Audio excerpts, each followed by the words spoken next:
ಓಂ ಶಾಂತಿ.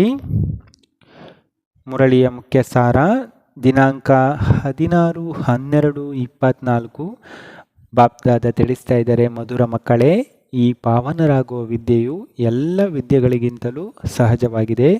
ಇದನ್ನು ಮಕ್ಕಳು, ಯುವಕರು, ವೃದ್ಧರು ಎಲ್ಲರೂ ಓದಬಹುದು. ಇಲ್ಲಿ ಕೇವಲ 84 ಜನ್ಮಗಳನ್ನು ಅರಿತುಕೊಳ್ಳಬೇಕಾಗಿದೆ.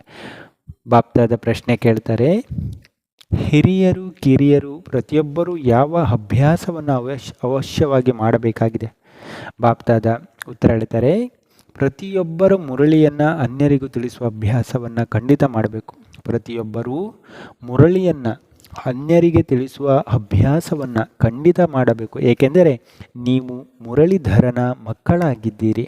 ಒಂದು ವೇಳೆ ಮುರಳಿಯನ್ನು ನುಡಿಸದಿದ್ದರೆ ಶ್ರೇಷ್ಠ ಪದವಿಯನ್ನು ಪಡೆಯಲು ಸಾಧ್ಯವಿಲ್ಲ. ಅನ್ಯರಿಗೆ ತಿಳಿಸುತ್ತಾ ಇರಿ, ಆಗ ಅಭ್ಯಾಸವಾಗಿ ಬಿಡುತ್ತದೆ. ನೀವು ಪ್ರತಿಯೊಬ್ಬರೂ ತಂದೆಯ ಸಮಾನ ಶಿಕ್ಷಕರಾಗಬೇಕು.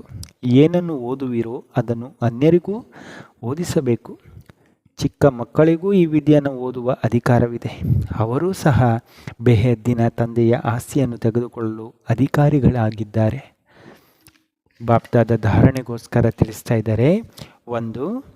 ಜ್ಞಾನಸಾಗರ ತಂದೆಯು ಪ್ರತಿನಿತ್ಯವೂ ಯಾವ ಬೆಹದ್ದಿನ ವಿದ್ಯೆಯನ್ನು ಓದಿಸುತ್ತಾರೆಯೋ ಅದರ ಮೇಲೆ ವಿಚಾರ ಸಾಗರ ಮಂಥನ ಮಾಡಬೇಕು. ಓದಿರುವುದನ್ನು ಅನ್ಯರಿಗೂ ಅವಶ್ಯವಾಗಿ ಓದಿಸಬೇಕು. 2. ಈ ಬೆಹದ್ದಿನ ನಾಟಕವು ಹೇಗೆ ನಡೆಯುತ್ತಿದೆ? ಇದು ಅನಾದಿ ಮಾಡಲ್ಪಟ್ಟ ಅದ್ಭುತ ನಾಟಕವಾಗಿದೆ. ಈ ರಹಸ್ಯವನ್ನು ಚೆನ್ನಾಗಿ ಅರಿತುಕೊಂಡು ಮತ್ತೆ ಅನ್ಯರಿಗೂ ತಿಳಿಸಬೇಕು.